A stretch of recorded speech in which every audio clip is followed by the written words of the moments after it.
Item ಯಾವುದೇ ಇರಲಿ try ಮಾಡಿ ಆಚಿ ಚಿಕನ್ ಮಸಾಲಾ. ದೇಶಾದ್ಯಂತ ಸಿಕ್ಕಾಪಟ್ಟೆ ಚರ್ಚೆ ಆಗ್ತಾ ಇರೋದು ಈ ಮರು ವಿಂಗಡಣೆ ವಿಚಾರಕ್ಕೆ ಸಂಬಂಧಪಟ್ಟಂತೆ.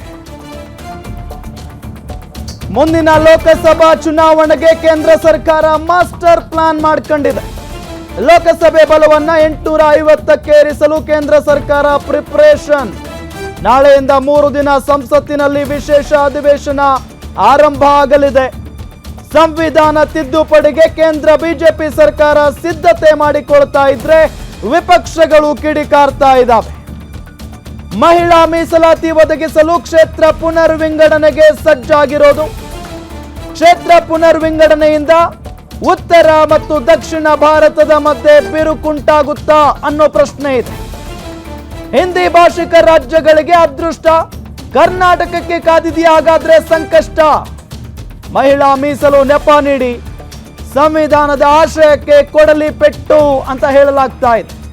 2029ರ ಚುನಾವಣೆ ಟಾರ್ಗೆಟ್ ಯಾರಿಗೆ ಪ್ಲಸ್ ಆಗುತ್ತೆ, ಯಾರಿಗೆ ಮೈನಸ್ ಆಗುತ್ತೆ? ಹಾಗಾದ್ರೆ ದಕ್ಷಿಣ ರಾಜ್ಯಗಳಿಗೆ ಅನ್ಯಾಯ ಫಿಕ್ಸ್, ಜನಸಂಖ್ಯೆ ನಿಯಂತ್ರಿಸಿದ್ದೇ ತಪ್ಪ ಅನ್ನೋ ಪ್ರಶ್ನೆ. ಜನಸಂಖ್ಯಾ ನಿಯಂತ್ರಣ ಕಾನೂನನ್ನ ಯಾರು ಎಷ್ಟರ ಮಟ್ಟಿಗೆ ಪಾಲನೆ ಮಾಡಿದಾರೋ ಇಲ್ವೋ ಗೊತ್ತಿಲ್ಲ, ಬಟ್ ದಕ್ಷಿಣ ಭಾರತದ ಎಲ್ಲ ರಾಜ್ಯಗಳು ಕೂಡ ಬಹಳಷ್ಟು ಕಟ್ಟುನಿಟ್ಟಾಗಿ ಪಾಲನೆ ಮಾಡಿದಾವೆ. ಹಾಗಾಗಿನೇ ಜನಸಂಖ್ಯೆ ನಿಯಂತ್ರಣ ಮಾಡಿದ್ದೇ ತಪ್ಪಾಗೋಯ್ತಾ ಅಂತ ಹೇಳಿ ಈಗ ದಕ್ಷಿಣದ ರಾಜ್ಯಗಳು ಪ್ರಶ್ನೆಯನ್ನ ಮಾಡ್ತಾ ಇದ್ದಾವೆ.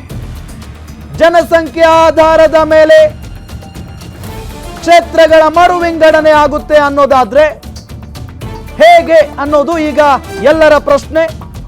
ಜೊತೆಗೆ ಕ್ಷೇತ್ರ ಪುನರ್ ವಿಂಗಡಣೆ ಆಗಿದ್ದೇ ಆದ್ರೆ ಉತ್ತರ ಭಾರತ ದಕ್ಷಿಣ ಭಾರತಗಳ ನಡುವೆ ಬಿರುಕು ಉಂಟಾಗುವ ಸಾಧ್ಯತೆ ಇದೆ ಅಂತ ಕೂಡ ಹೇಳಲಾಗ್ತಾ ಇದೆ. ಮಹಿಳಾ ಮೀಸಲು ನೆಪ ನೀಡಿ ಸಂವಿಧಾನದ ಆಶಯಕ್ಕೆ ಕೊಡಲಿ ಪೆಟ್ಟು ಕೊಡುವಂತ ಕೆಲಸವನ್ನ ಕೇಂದ್ರ ಮಾಡ್ತಾ ಇದೆಯಾ?